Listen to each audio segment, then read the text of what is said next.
অনেক মুক্তিযোদ্ধা আছেন, তাদের নিজের পরিবার পরিজন নিয়ে ভালোভাবে থাকার মতো তাদের অবস্থা নাই।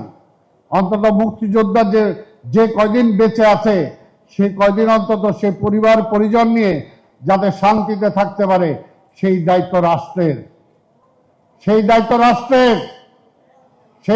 রাষ্ট্রের। আজকে আপনি মুক্তিযোদ্ধা বিষয়ক মন্ত্রী, আপনাকে পুনর্বাসনের জন্য যতটুকু দরকার 99% না 100% তাদেরকে পুনর্বাসনের সকল ব্যবস্থা আজকে সরকার করবে, এটা আমি চাই। এবং আজকে আপনাদের সামনে, মুক্তিযোদ্ধাদের ভাইদের সামনে, আজকে ঢাকা মহানগরীর প্রশাসক হিসাবে আমি বলতে চাই, যদি আল্লাহ সুযোগ দেয় এবং এই মহানগরীর মেয়র যদি আপনারা আমাকে ভোটে নির্বাচিত করেন, তাহলে আপনারা যদি প্রকৃত মুক্তিযোদ্ধা ঢাকা মহানগরী সিলেক্ট করে দেন, কারণ ভাই আমরা জানি এই ঢাকা মহানগরীতে আমরা যুদ্ধ করেছি, আমরা জানি যে কয়জন মুক্তিযোদ্ধা ছিল, কয়জন ছিল আমরা জানি। কাজে যদি আপনারা নির্ধারণ করে দেন, এবং আমি বলতে চাই সরকারের পক্ষ থেকে লাগবে না, ঢাকা মহানগরীর সেই সকল অসচ্ছল মুক্তিযোদ্ধাকে সচ্ছলতার দায়িত্ব ঢাকা সিটি কর্পোরেশন নেবে। অন্তত সেই সমস্ত পরিবারগুলোর দায়িত্ব আমরা গ্রহণ করব। এটা সম্ভব, কোনোভাবে অসম্ভব বলতে কিছু নাই। রাষ্ট্র ক্ষমতা থাকলে রাষ্ট্র ক্ষমতা থেকে অনেক কিছু করা সম্ভব। আরে ভাই, মালিকানা হবে না কেন? আজকে বঙ্গভবনের মালিকানা কার? এই মুক্তিযোদ্ধাদের। আজকে গণভবন, এই দেশ মালিকানা মুক্তিযোদ্ধাদের। আজকে সে মালিকরা অবহেলিত, কারণ তারা কখনো মালিকানা দাবি করে নাই, আমরা দাবি করি নাই। আমরা বলেছি এই দেশের মালিকানা জনগণের।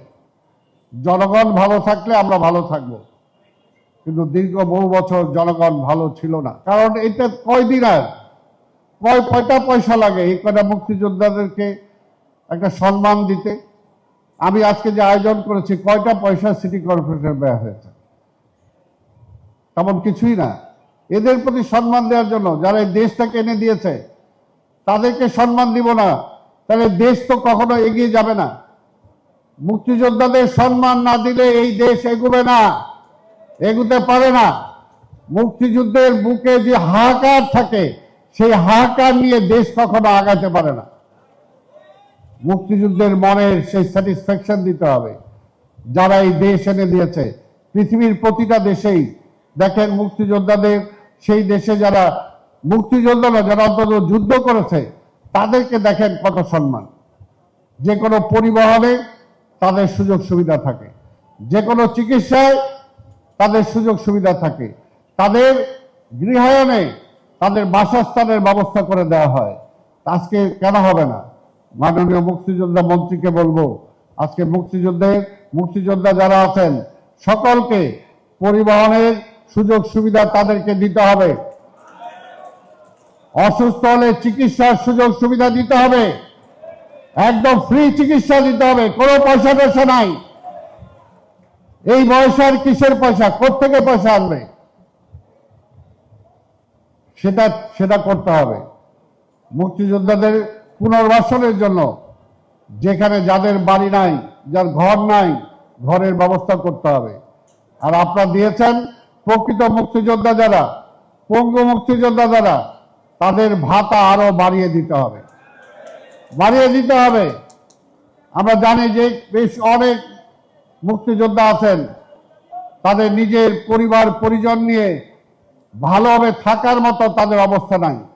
অন্তত মুক্তিযোদ্ধা যে কয়দিন বেঁচে আছে সেই কয়দিন অন্তত সে পরিবার পরিজন নিয়ে যাতে শান্তিতে থাকতে পারে, সেই দায়িত্ব রাষ্ট্রের। আজকে আপনি মুক্তিযোদ্ধা বিষয়ক মন্ত্রী, আপনার সেই দায়িত্ব আজকে আপনার মাধ্যমে আমাদের মাননীয় প্রধানমন্ত্রী, আবার বিশ্বাস করি মাননীয় প্রধানমন্ত্রী জনগণের কল্যাণে সবকিছু করছেন, মুক্তিযোদ্ধাদের কল্যাণেও এইটুকু কাজ অবশ্যই উনি করবেন। যদি